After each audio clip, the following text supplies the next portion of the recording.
you can wear the shoes, but you can never feel them. And it was like, oh. I'm so sorry, Black Jesus. I'm so sorry. He got the Jordans on. He just going nuts. The nigga walk out here, I swear to God, it seemed like everything is stopped.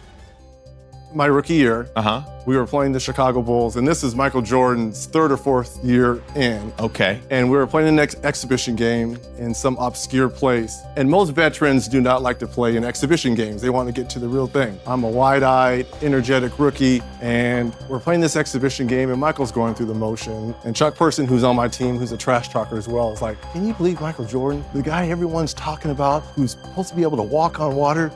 You're killing him, Reg. This is in the first half. It's like, you should be talking to him. It's like, you know, you're right, Michael. Who do you think you are? The great Michael Jordan? That's right. There's a new kid on town, right? Kind of looks at me and starts shaking his head. So at half, I have 10 and he has 4 points, right? I'm doing all this talking. He's like, okay. Into the game in the second half, he ended up with 44.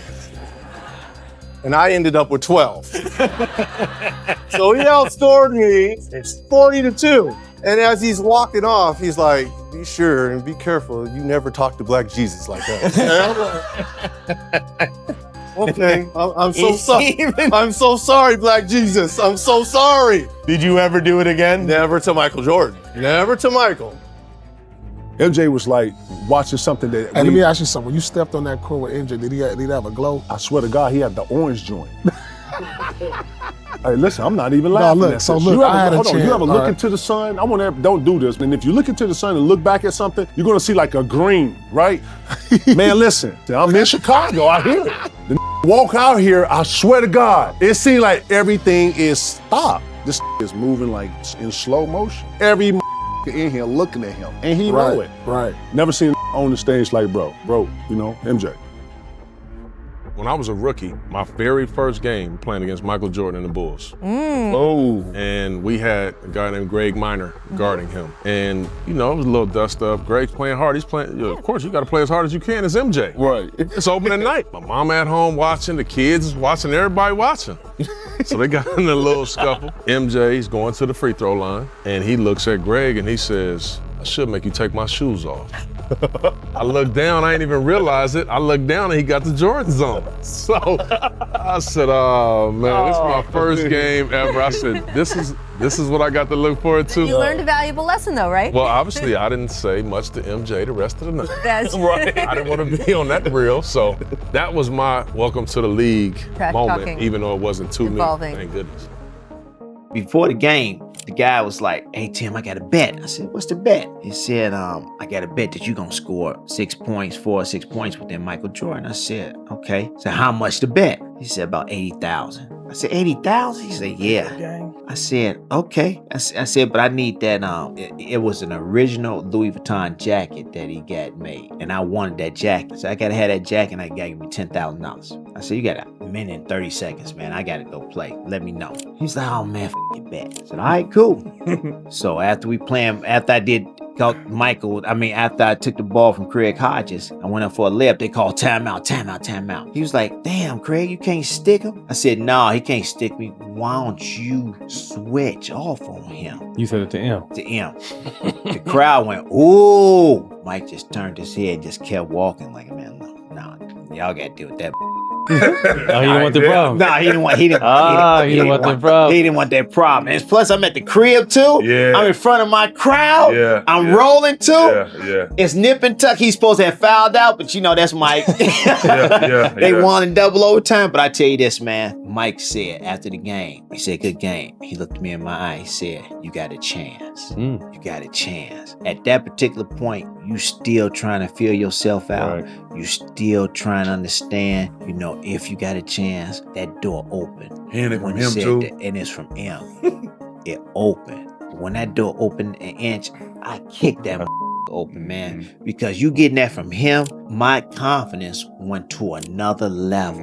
And I was like, wow, and that's all he said. You got a chance. Well, I don't know if it never happened, but I do know he does take everything personal and everything that he does. And he looked at Tom and I, he said, I'm gonna give your boy 40. In an exhibition game? Yeah, we like, who? Dan. I'm like, yeah, okay, whatever. Bet 100, bet 200. I took the bet. Tom took the bet. So he starts the game, and he just going nuts. I'm over there still stiff. I got heat packs under my clothes, man. I'm like, stiff. This man's out there going crazy. And Tom and I sitting there looking at him like, this dude is just insane. So he had about 34. He walks over to the bench, catches the ball, he looks at Tom and I like, get that money ready. He catches the ball, and Dan's guarding him. He reverse pivots on him, so Dan's got to back up, and he went right, and he just tried to tear the rim down. Tongue wag, he went down like this, right, and holding up 400. Nobody knew what the 4 was, right? And Cotton turns to Dan, who's a rookie, right? Because Dan supposedly locked Jordan up, in the Olympics, right? And Cotton looks at Dan and said, Dan, what did you do to Michael? Just messing with him. And Dan was like, I didn't do anything to him. We fell out laughing. And he went, man, he dunked for the 40 on everybody. And look, what ran past bench, I want my money. Checked himself out the game. The next day, Cotton tried to kill me and Tom, virtually the whole team in practice, because he felt that that's the reason we didn't. Oh my goodness. So Michael will tell. Oh my goodness. Wow. All right. Right. So according to you, when Jordan played Kobe, Jordan won, and then at the end of the game, I guess Kobe was running some Jordan 8s, and Jordan smacked him on the butt and said, "You can wear the shoes, but you'll never feel them." Yeah. And then what happened next? Okay. What happened next? So what happened next is during that time after Kobe Kobe didn't say anything to anybody. So for like 2 weeks, they said Kobe was just mute, like he didn't talk to his players, didn't talk to his teammates. He said he was in like focus mode. Like it was straight, like practice was just so intense, right? So the players were like, yo, is he mad at us? Like, did we do something to him? And then it was like, Phil was like, no. Jordan told him when we played him, you can wear the shoes, but you can never feel them. And it was like, oh, when did we play them again? And it was like, yeah, we played them in a few days. Oh yeah, so I'm not even gonna stretch for that game because young fellas not passing us the ball. And that's the game. Kobe had like 55 points. And I'm just being honest, like we on some young wild shit out here, you feel me? And then that whole thing, man, JR and him kind of going at it, but JR winning that, he holding his own. So I'm just feeling good, come out the timeout, and I'm just like, hey man, keep going, you know what I'm saying? So you two, man, woo-woo. So I go, you killing the man, like what, you know what I'm saying? I'm gonna come down and I'm just throwing some, you know what I'm saying? He can't figure his phone out, man. What is going on? I'm actually trying to help you, like, dog, can you get the phone? Or are you okay, Lord? Like, Lord. Like, Lord, it was hitting buttons I've never heard before, music I never heard before.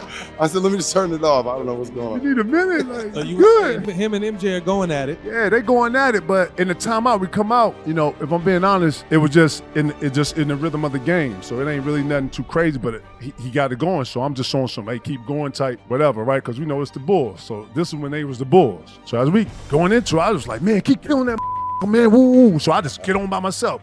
He understand I'm young, I'm wild. He let me, yeah. So when I go off, he like, so I hear him and MJ talking like, yeah. And then ain't nobody really saying the Mike like this. Mike's so heavily respected that, you know what I'm saying? So I'm just on some young wild out here. So I'm like, yeah. So I double back, ball ain't out yet. Yeah. So when I came back with the, keep kicking his and then try to get out of there, he was like, what did you just say? And then he was like, nah, he don't know how we, you know what I'm saying? So he was like, nigga, y'all better. And then I started them get a little extra aggressive with the conversation. I was like, oh, what? So he was like, hold on, don't look at me. And that's all I heard you say. When I said that, I saw studying body language. And the rest is history, yeah. Crazy story, What'd he say to get you in the hot seat? Nah. He asked JR what I said. And then JR said, he repeated it. He was like, and then he kind of looked at me and kind of put the hands on the hip like. What'd you say? I said, keep kicking this, you busting this. And dapped him when we dapped. And I had to go, I went back over. MJ had you repeat it. He said, what'd he say? And then he said he was right there. Like, that's the PG version. Right. So he hadn't done that the whole game. So he caught the ball and went, I don't know what it was. Right. It was a little sign that they had. And everybody moved out the way. Right. He did it 4 or 5 times in a row. Yeah. Bucket. Yeah. Foul. Yeah. And one. Yeah. And I jumped high, so he had that fadeaway. He'd be leaning, his foot like his foot would touch it. You know what I mean? He'd be leaning, right? Yeah. And I hit hands. Yeah. And one. I said, damn, right? That was about his 9th or 10th point straight. You know what I mean? So he wasn't done. Bam, Right. foul. Done. Bam, and Can't one. even help. We like, you by yourself? Then he was hitting about 2 tough shots. Yeah. He ran up about 15, 16, Word. 17. Word. It might All have been 'cause- 10, all but 'cause it of felt him. like Yeah. 15. No, it was about 14. Yeah. He was straight like 15 straight. ISOs. And then we could do nothing. So I come back. We come back. It's a timeout. We out of breath. We out of breath. Not like, like you can hear us. motherfucker at Like you can KG. hear us. I'm like, man, this KG talk. Right. Nobody talk. Mike, man, I gotta guard this. Man, Right. you know what I mean? Right. That's when he went crazy. Yo, man, my fault, Jay. My fault, man. You know what I mean? I said, Oh, good, man. Told you shut the up, man. It's Mike. I gotta guard him. You ain't. Like everybody should like. And then it hit me. I was like, damn, that was real. I ain't we gotta went out guard there that motherfucker. quiet. You right. You know, we was a little defeated. Mike talked like, y'all done? Y'all ain't even gonna fight back? I mean, Nah, you know, we it's done. over? You got it. You got You know what I mean? I it. was like, Oh yeah? Yeah, y'all done? Like you So- got it, man.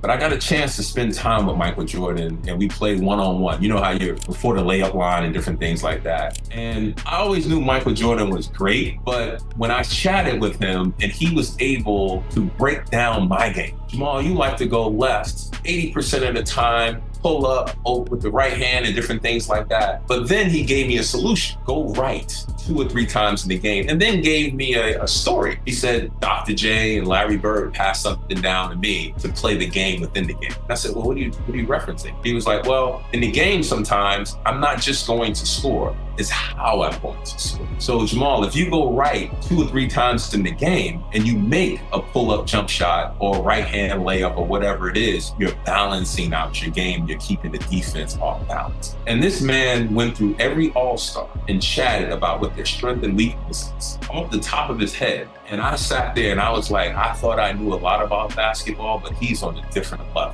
from how he looks at it, scouts it, observes it, implements it. And that, I want to say probably 6 or 7 games after the All-Star break, I implemented that, scored 50 on the Memphis Grizzlies just by turning the other way. And he was like, and we saw him again playing the Wizards, and I think he had 40 or something and I had 39. And he was like, damn, I gave you some stuff to think about and you implemented. I was like, yeah, I really appreciate it. But just his insight and knowledge of the game, I see LeBron in that same regard of being able to pass along information and being a student of it, but also being able to communicate it, teach it to others, and just not preach it, if that makes sense. So Michael Jordan to me is always going to be one of my favorites.